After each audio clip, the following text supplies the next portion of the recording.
I'm particularly excited to open this session right now, which is called Spread the Word, How Advocacy Moves the Workforce Forward. I'm really pleased to present our State Representative Josh Cutler and State Senator John Velis, who have been two incredible advocates and supporters for the work of MRC, as well as that of our partner agencies and our employers. State Representative Josh Cutler represents the 6th Plymouth District. He's the chair of the Joint Committee on Labor and Workforce Development and House Chair of the Future of Work Commission, contributing his experience as a small business owner to the legislature and keeping workforce development front and center in Massachusetts. State Senator John Velis represents the 2nd Hampton and Hampshire District and serves as vice chair of the Joint Committee on Mental Health, Substance Use and Recovery, securing state funding for substance use treatment and workforce development that helps lifts individuals who have been marginalized by their challenges. It is my sincere pleasure to introduce Representative Cutler and Senator Velis. Great. Thank you, Kate. Thank you very much for welcoming us today. I know my good friend Senator Velis is here, and I think we flipped a coin, and I'm going to go first. But I'm delighted to be here. So again, everybody, I'm Representative Josh Cutler. Want to just quickly thank our good friends at MRC, Tony Wolf, MRC Commissioner, and Joan Phillips and Bill Allen, who we worked with quite a bit. We appreciate everything you do and all the team and staff that work so hard under them. So thank you. I wanted to just kind of talk a little bit about my perspective as a labor chair, workforce chair, and then I know John has his perspective he's going to add, and we look forward to taking some questions from our panel. Just to kick things off, sort of when I think about, sort of step back and look at this from a bigger picture here in Massachusetts, when you think about what powers our economy, it's not vast oil and gas reserves or, mineral rights and those kind of things. Our greatest resource is our skilled workforce. It's our people.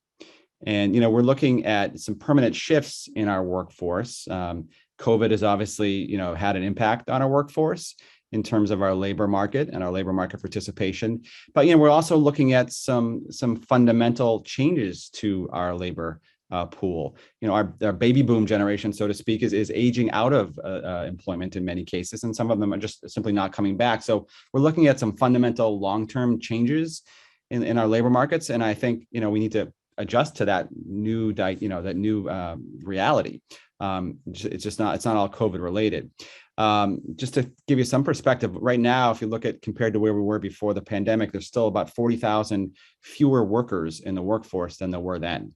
And so, as I said, some of them are just not coming back. And so, we're certainly in a new era, I think, of tight labor markets. It's going to be with us for some time, however you want to call it, our great workforce shortage. And if you're an employer, what do you do? Obviously, there's some different solutions you can look at. One is obviously looking at incumbent workers and, upskilling and reskilling workers that are in the workforce now to make sure that they have the skills that employers are looking for. And the second big part of that is tapping into what I would call underrepresented pools of labor. And that might mean people, immigrants, people who are inmates coming out of a period of incarceration, women who maybe had childcare access issues, people with disabilities, obviously we're talking about today, and as a subset of that, people who are in recovery. We know from looking at the data that these folks have many skills that can be offered to employers, and they're not represented as significantly as others. And so we can do a better job there to make matches, and I think really help to address some of our workforce needs. So I wanted to kind of set that up. And, I want to describe, I think if you thought about this, and if I told you as an employer, hey, I can offer you some services. I can review your job openings and the skills that you need as an employer. I can develop and screen a list of pre-qualified applicants to help you. I can provide support during the hiring process, interview process, and the onboarding process. I can provide assistance in making reasonable accommodations and removing barriers to successful employment. And I'll stay in touch after the hiring process to make sure everything's going smoothly. And in the rare event that maybe it doesn't work out, I'll help with resituating that employee and finding a new candidate. Think about that and think about how much would you pay as an employer for all those services, for someone to do all those things for you. And while the MRC does all that for free, and that's just it's touching on a small piece of what they do. And I don't think we sort of appreciate that fully. We do in the legislature, certainly, and I know Senator Velis and I do, but I don't know if employers in the private sector necessarily appreciate all the services or are aware of them. And not just for free. Let me add to that, because of the action that we recently took in the House and Senate, there's actually now, we're going to actually pay you. There's now a disability hiring tax credit of up to $5,000 per year, $5,000 in the first year for hiring an individual with a disability who might be someone in recovery, who's managed by MRC, and then $2,000 every year thereafter, as long as they stay employed. So not only are we not charging you for all this suite of services that the MRC is going to provide, we're actually going to pay you a refundable tax credit. So sounds like a pretty good deal, right? And I think that's how we have to think about MRC and the services that they offer, and how important it is, to try to find and reach into and be a little bit more open-minded, a little bit more creative about how we're tapping into these underrepresented pools of labor. And we know that people who are in recovery can make, with very reasonable accommodations, can make some super employees. And so, that's why we're here today, is sort of find ways to remove those barriers and build those bridges. So I just wanted to kind of frame that. Hopefully that has helped people to think about this in a broader way. In the legislature, I know there's a lot of work that's going on in the House and the Senate on these issues. As I was mentioned, I'm the chairman of the Labor and Workforce Development Committee. When we've really put a lot of resources into our workforce, we're planting seeds, that will bear fruit. It's actually some breaking news that just happened as we were speaking. We've just reached a compromise on a major economic development bill that's going to be approved soon. That's going to have some additional resources for that. So a lot of good things happening. I want to just, again, echo, we're so grateful for MRC and the great work that they do. And hopefully that we can continue to be ambassadors for MRC and make sure we spread that good word. So I'll kind of stop here. I want to give Senator Velis a chance to share his perspective as well. But wanted to kind of frame that from a policy point of view, and be glad to take some questions after Senator Velis has a chance to introduce himself. So thank you. It's always a honor and privilege to follow my dear friend, Rep Chair Cutler, who does a great job, and obviously, as we all just saw, just knows this subject inside and out. So just kind of beginning, just thank you so much for doing this. Thank you so much for prioritizing this subject matter. MRC, all of the work that you do, I mean, truly making lives better in so many different realms. Obviously, with a focus today on folks in recovery and really engaging the employer community on really what that looks like, best ways to engage folks in recovery and really to help them out. I think that I'll probably focus more on the personal, if you will. My good friend just did an excellent job, again, really outlining the parameters of where we are as a Commonwealth with our workforce, the challenges we face. But, from speaking for myself and my personal experience, and this is not something that I really shy away from, if you will. I mean, I am a proud person in recovery myself who really spent many, many years struggling with alcohol and many other things, but primarily alcohol. And for me anyway, I really don't have to look much further than my own example about, all of the things, the lost productivity, the not showing up for work, the hurting friends, family, everybody involved. I mean, let's be honest here. Let's be very candid here and state the obvious that addiction continues to ravage this Commonwealth of Massachusetts, and folks are dying on a daily basis. That being said, there's also a lot of folks who are doing a lot of good things, a lot of people that I'll say who have seen the light, if you will, or just kind of gotten to a point where they're an active member of recovery. And I guess one of the most important things that I can convey to you today, to the employers, is that without even knowing it, and I'm sure you do know it in some instances, you've already got thousands of people in your workforce who are active members of recovery. And I'm even going to take it a step further and say several of your best employees are probably in recovery. We have a saying in recovery that it's everybody. You will see everybody in the rooms of recovery, whatever shape your recovery looks like. And I think that's really, really important to state here. A lot of people there's a lot of debates kind of raging right now in the recovery community about what is the best type of recovery. We have a lot of conversations, and this is more the committee that I'm involved with, the Mental Health, Substance Use and Recovery Committee, of what is recovery? What does it look like? Is it abstinence? Is it medication assisted treatment? Fill in the blanks. And my answer is, anytime I'm a participant on one of these panels or in my own recovery network, it's recovery is whatever allows that human being in question to live a life that they want to live. So quite frankly, I don't care how you get there. It's just about being able to kind of, again, live a second life, if you will. Now, I guess what I'd say is that I think I would be remiss, and I don't think it would be doing this cause any good if I didn't also, and I think it's really important that employers kind of go into this eyes and ears wide open. In fact, I think it would be a disservice if a picture was painted that it's all rosy and that it's all just a beautiful thing, and that once somebody is in recovery, they are forever in recovery. Unfortunately, that's just not how this works. Relapse is a part of recovery, and it's something that I'm sure many of you have already experienced, where you had an employee, clearly someone struggling with a substance use disorder, and then that person relapsed or went back out or never got help and continued to use. And there's nothing worse than someone who's in the throes of that addiction and the impact it can have on all facets of life, but to include, an employer-employee relationship. But what I'm here to tell you is that, and I mean this from the bottom of my heart, based on my own personal experience and my very broad recovery network, if you will, is that there is no better employee, no better person to engage than someone who has turned it over. And when I say turned it over, I mean fully kind of jumped in and began that process of recovery. You're not gonna find a better employee.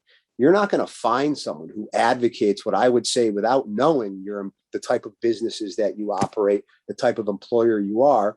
But if you've got somebody in recovery who's really in it and really jumped into this way of life, you're just simply not going to find a better person to be the best face of your company. And look, there's a template for this. I mean, out here in Western Mass, in my district in Holyoke, we have Recovery Workplace Initiative going on in Holyoke that's already doing great things, where it's voluntary. Companies are already utilizing this and already starting this process of kind of educating employers on what it means to be in recovery, what it could entail, ways that you can aid somebody in recovery. And there's a lot of just little things. And obviously we don't have the time to kind of go into what this means in its entirety, but this is not something where the wheel needs to be reinvented, if you will. Again, there's a good template going on right here in Holyoke, Massachusetts, in my district. And it's something that I think that we should be striving to emulate all over the Commonwealth. And I know I can speak for myself, and certainly I think I can speak for my good friend, Rep. Cutler, that we're fully committed to the Recovery Ready Workforce Initiative all throughout the Commonwealth of Massachusetts, because it's just that critical. It's just that critical because we need the help in the workforce, but also because it's the right thing to do. And who knows, you may even find out that employee that you have, that person in recovery, is the best employee that you've ever had. I see it on a daily basis in my own recovery, in my own friends, in my own network. And it's truly a beautiful thing. The best part of recovery is when you see a human being and they look you in the eyes and you're working with them, and they kind of have that smile on their face, that light in their eyes, where they're finally getting this, and they want to be back a part of, they want to rejoin the world, if you will. They're sick and tired of being sick and tired, as we say. And it's just a really special thing. So I'm just happy to be here, happy to participate.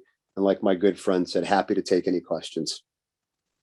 Thank you so much, both of you. And Senator Velis, you'd be happy to know that, in fact, we had a whole session earlier on the Recovery Ready Workplace, and the person from Mass Hire and Holyoke was one of our panelists. So shout Great out. stuff. Yeah, they're doing a great job. Yeah. So a couple of questions, but I just want to start with you, Senator Velis, since you were so personal in telling your story. And first of all, thank you for that. I know you said you don't shy away from it, but it still takes courage and commitment to support other people to do that. So thank you. This is, one of the questions we've been asking. We've heard today from some employers who've hired people in recovery, who have been involved in recovery-ready workplace types of initiatives. We've heard from employees. So when you look back in your own experience, what did help you, or what could have helped you in terms of your workplace experience and your recovery? What could employers do? What can employees do? What worked? So, no, that's a really great question, and it's something that I've thought a lot about, and it's kind of a challenging question for me, because it's if you really think about it, as an elected official, for all intents and purposes, it's somewhat unique in some ways about the kind of the way the job is, and I'll give a for example. There were any number of times, and I just, again, even more full disclosure, my sobriety date is February 20th, 2017. So I had a couple of years of being a state rep at that point in time. And there were any number of instances where it's probably the worst, but also the best job in the world to be someone who's struggling with an addiction, because for all intents and purposes, you make your own calendar, right? So you could, and on any number of occasions, I took advantage of that, hey, I can't make it. I came down with a flu. I'm sick. I can't do something. And Lord knows that wasn't an honest answer. I was just being a knucklehead, if you will. So that being said, just realizing that people in recovery are already part of it. And I just think being a little more proactive. There are any number of signs that someone is struggling with an addiction. It doesn't take a whole lot of, there are a lot of people who are really good at it, but at some point in time when they really are struggling, you're going to know. And for me personally, I have a long experience with people approaching me and saying, John, you really should think about getting help. You should think about doing this. So I guess I would say is that I wasn't receptive to any of that. What I was receptive to was people personalizing it to me and just approaching me as a human being, saying, hey, if you ever want to talk about something, if you ever want to chat, hey, you seem like you have a lot going on.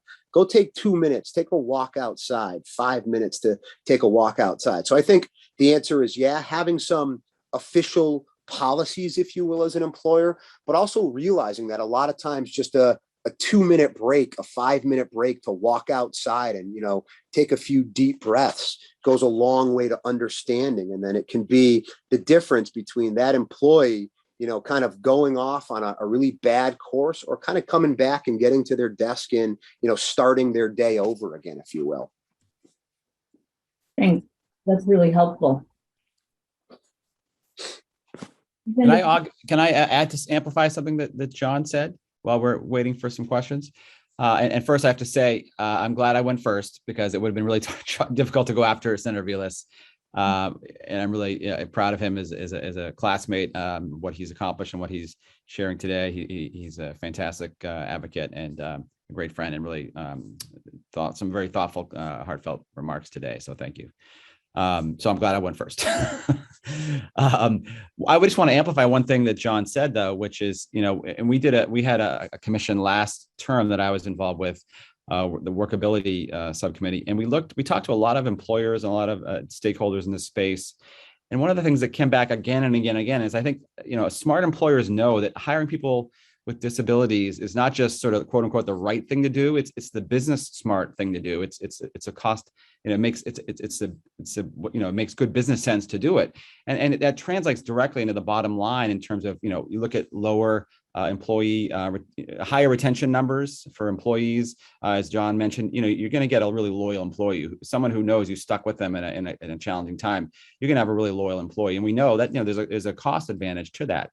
it costs money to go through the recruitment and hiring process. That's an expense for businesses. And so, when you keep a good employee for a longer period of time, that's saving your bottom line. So if you just look at customer loyalty, brand loyalty, employee retention numbers, the data will back up the fact that hiring people with disabilities is a business smart thing to do.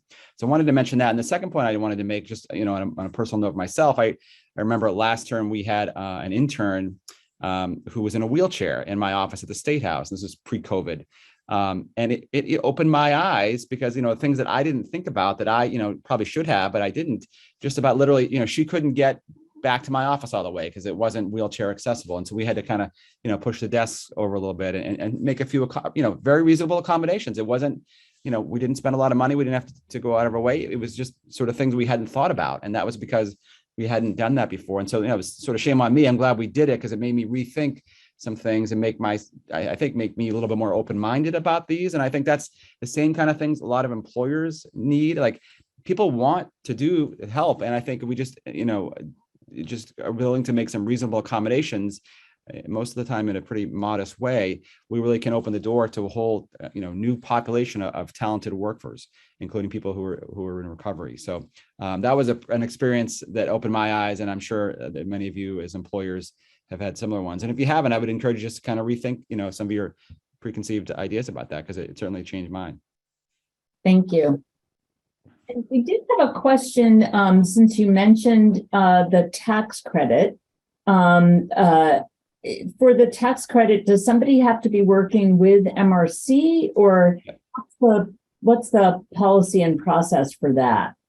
So hopefully someone from MRC will correct me if I misstate anything. That's why we have good staff here. But this is something that, just to back on the tax credit, it's something the House and Senate did. And I'm grateful to Speaker Mariano, Chair Michaelwitz in the House and in the Senate, their counterparts, for really advocating for this. And Governor Baker signed it into law. It went into effect during the budget cycle last year. And, it takes some time for the regulations to be issued, and DOR finished that in the spring. And it's official, it's open. The guidelines are on MRC's website. So if you're an MRC client already, you're pre-qualified. If you're not, you can go through that. And so that's frankly another benefit of going through MRC, is applying for that tax credit. And again, it's up to $5,000, and it's a refundable tax credit. So it's a pretty generous tax credit for that first time hire, and then $2,000 every year, as long as that employee remains there. So it's a pretty nice incentive to make, to help fill those needs and to work with MRC. If you have questions about the actual technical side of the tax credit, I think Cole from my office has put it in the chat. I don't know if everyone has access to that, but I'm sure we can share that with all of the viewers after the fact. But I would encourage, it's brand new. I would encourage people to look into it and help spread the word. We're trying to spread the word. We want people to take advantage of this. We worked pretty hard to get it done, and now we want to make sure that people are aware of it. That's great. Thank you. And, you both talked a little bit about this, and maybe you could just talk in a little bit more detail, but, obviously we all know we have this workforce crisis going on. Could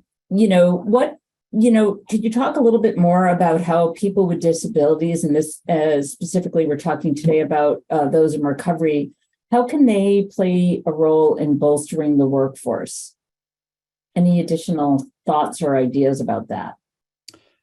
Yeah, I'm happy to jump in. John, if you have any thoughts, just feel free to interrupt me. I would say, we know, looking at the data, that, if you look at the unemployment rate, in the full labor market, it's 3.4%, I believe, was the latest. If you look at the unemployment rate for people with disabilities, is much, much, much higher. And we know that is the case. And so there's obviously a pool of people who have disabilities that have skills and want to work, and for whatever reason there are barriers to employment. And how do we remove those barriers? And people in recovery, it might be as simple as things that John was talking about, reasonable accommodations that can be made to help make that a success. And maybe it's not a success 100% of the time, but it's the vast majority of times it is. And that's where I think having MRC as sort of kind of holding hands and with the process makes such a big difference between successful outcomes. So I think that when we're talking about underrepresented pools of employees, I think people with disabilities and people who are in recovery are a big part of that. I just did a little bit off topic. This past week was at visiting Massasoit Community College, which is kind of near me down in Southeastern Mass, because we have another program that we do. It's called the reentry program, and it basically is geared towards people who are leaving the House of Correction or at one of our state facilities after a period of incarceration. And so, we want to make sure that they're successful in their reentry back into society, so to speak. And so Massasoit has created a program for diesel mechanics. This is something that a need that has been identified as, there's a lot of need for a lot of things, but a lot of need in this particular industry for diesel mechanic skills. And so they have a certificate program specifically geared towards people who are coming out of incarceration, where they can take classes and learn a trade and go out into the workforce and, make pretty good money. I think you can pretty much start off at like $50,000 and go up from there. And so we went last week to check this out in person, and we saw firsthand what was happening, talked to some of the students, talked to the teacher. And so that is another pool of underrepresented workers in a workforce who can help to fill our needs and meet our workforce challenge. And so just, by leveraging the state dollars that we're putting into these reentry programs, it has a payoff for employers. So that's one example. Obviously, people with disabilities is probably a bigger population, and I think it has a lot of potential as well. And that's why we're here today. Yeah. And I would just quickly add, I would just say that, many people, and again, this is a little bit off topic, but many people use and drink and fill in the blanks for any number of reasons, as folks on this Zoom know. But a key component of getting better, I firmly believe, and this has been in my own observations with my own recovery network, is that, once they kind of get to a certain point in their recovery, things like housing, things like getting a job are absolutely critical to the maintenance of that sobriety. So in many ways, it's kind of a back and forth that we're talking about here. In fact, the job itself will be something that contributes to their sobriety and their being in recovery. So I can't overstate enough that I think that folks in recovery are going to be a big part of the solution with respect to the workforce challenges that we have. Yep. I would say that I know we have a lot of data around that, so it's there to back up your experience, and I'll make sure that we get that to both of you, because I'm sure that might end up being helpful. But there is truly a lot of data out there to show that having a job and having a stable place to live absolutely contributes to people getting into and staying in recovery. We all seek a safe place and a way to contribute and meaningful work. Absolutely. I'd love to give folks just another minute. I know you're busy. It's campaign season. Everybody, no matter what their party affiliation, should vote next Tuesday as part of our democracy. Anything else you want to add before we let you go hit the streets again? I'll just say, I think, all of us as legislators, we want to hear from our constituents. And so, build up those relationships. Don't be shy about reaching out to your legislator. Really helps us to do our job better. And a lot of what I've gotten involved with was because of a constituent who came up to me and approached me about this about, 8 or 9 years ago. So it has an impact. So thank you. And I would just say, just thank you so much. Such a critical topic right now in our Commonwealth. So kudos to all you folks for bringing us together. And like Josh said, please reach out. This is let's continue this dialogue. It's obviously a subject that's not going away. So looking forward to continuing this dialogue, and thanks for bringing us together. Thanks for your service and for your commitment to the citizens of the Commonwealth, and particularly to those with disabilities with substance use disorders, and for supporting the Massachusetts Rehabilitation Commission. Thank you. We're going to let you know, and I'm going to turn it back over to Keith. Great. It's so wonderful to hear both our senator and state representative, who have really been incredible advocates for us at Mass Rehab. It does remind me, though, that I hopefully one of the things that folks has taken away today is that this is really about partnership, right? It is about the Mass Rehab Commission. It is about our advocacy partners. It's about our provider partners, our employer partners, and our legislative partners, all of whom showed up today to share their stories and their work. And thinking about, I think, something Molly said at the beginning from MRC about dedication, loyalty, and grit, right? I think that is the theme that all of us, in whatever role that we sit in are all coming to the work in that space. And I think the fact that we still almost have 200 folks here is really a testament to what a wonderful day together this has been. I think it's pretty hard, especially in a remote kind of space, to keep folks so interested and engaged, but the presentations have been powerful and meaningful. So thank you, everybody, for sticking with us. And with that, it is my great pleasure to introduce our closer. Philip Rayner is a Senior Program Associate at Advocates for Human Potential. His 38 years of work experience spans clinical social work, staff development, corporate training, and community education, and an expertise in evidence-based technical assistance interventions across the behavioral health field. And Philip is going to do, I think, a really interesting talk on our path ahead, how to recruit and retain great employees. So welcome. Hey, thank you very, very much. It's hard to summarize such a rich webinar and conference that we've shared together today. I'd like to just begin by emphasizing a couple of things. One is, I think we all recognize that the market for employees coming out of the disability field, and for those people who are in recovery, goes way beyond healthcare and behavioral health services.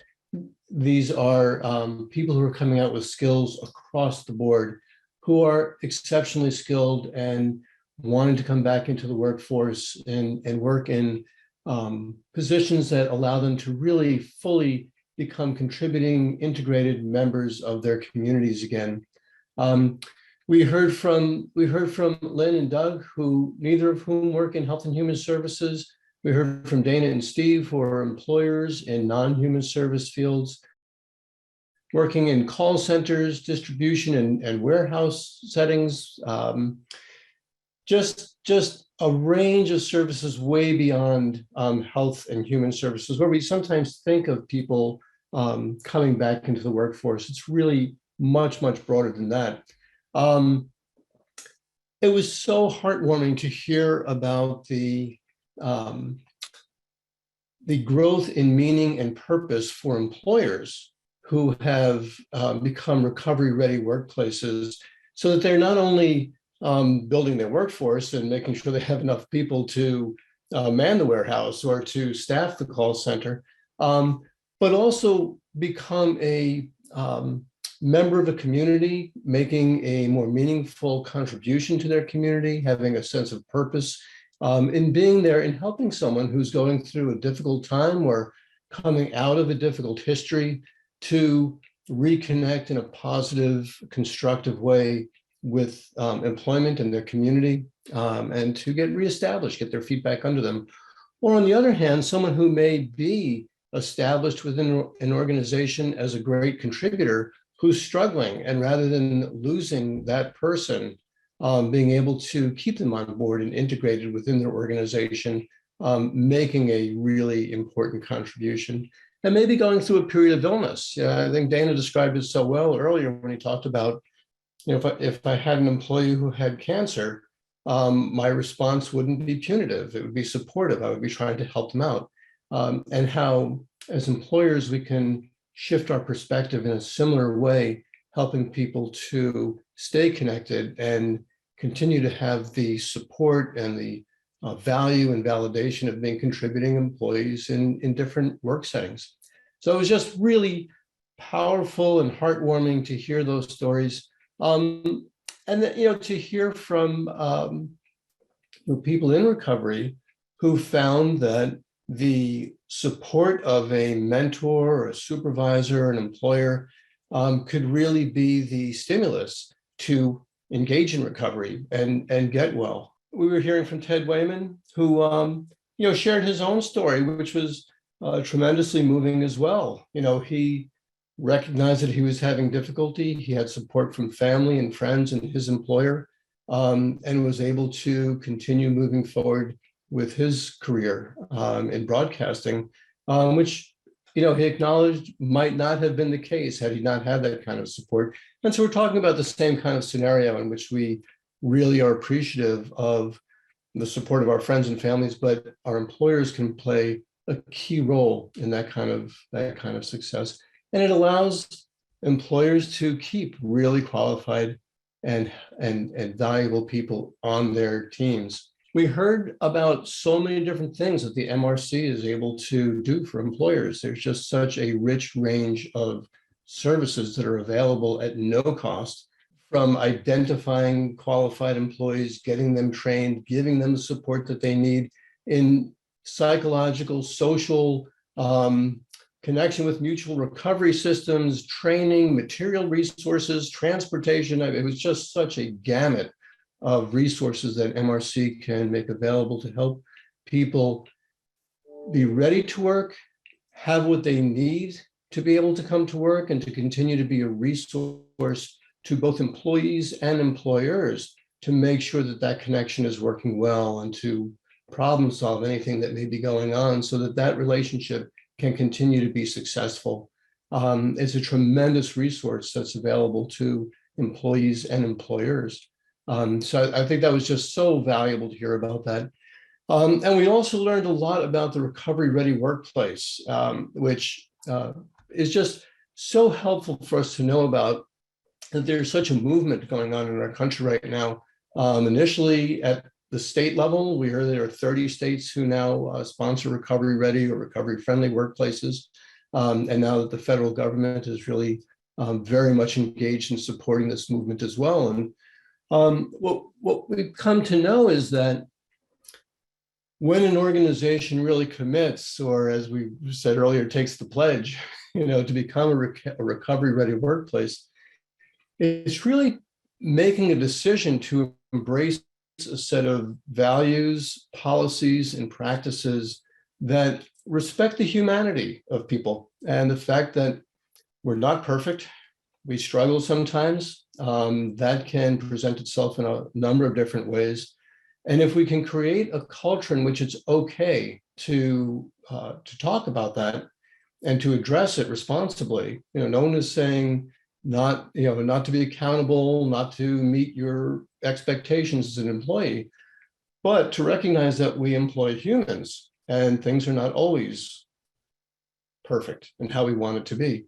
When it's safe to recognize that and to talk about that and to develop the supports and resources so that people can be well, we're serving not only our employees, but we're serving our business very well as the communities that we function within. I've had conversations in the past with Dana about the relationship between his business and the community within which he operates, in that the organization came to be recognized, or his business came to be recognized as a positive contributing member of the community.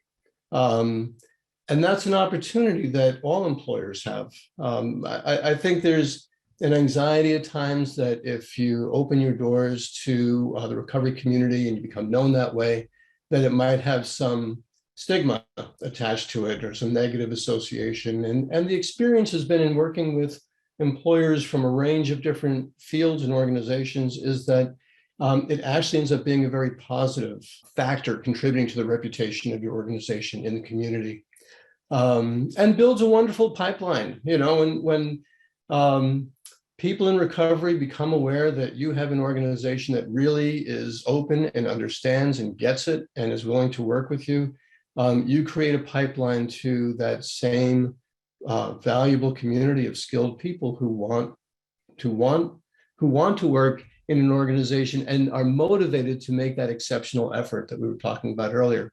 So that was just tremendously helpful to hear about, and I'm so glad that we were able to talk more about that in our meetings today. In terms of the path ahead, I think we heard that for the foreseeable future, we can expect there to be a labor shortage. So one thing that I hear most often in talking with organizations is difficulty hiring, retaining, the tremendous problem of turnover, health and wellness in the organization, people having more mental health and substance use concerns and issues since the start of the pandemic, but certainly before that as well. So these are issues that we're going to be looking at for the foreseeable future. I think any effort that employers can make right now to engage in these opportunities, including the tax incentives that were discussed earlier, is a great asset to the organization and a great asset to the community. And certainly, anytime we can give people the opportunity for real, valuable, meaningful work, we've heard just such wonderful, moving stories about the turnaround that makes in people's lives. And so I just think it's just a wonderful opportunity that we have right now to move forward in a positive way at a difficult time, or as we're coming out of a difficult time in our history right now. Thank you. That was a wonderful summary, and it fits right into the work that you've been doing on wellness, as a way to the focus on wellness and resilience in the workforce. I think the recovery ready workplace and how we can support employees in this time. So thank you so much.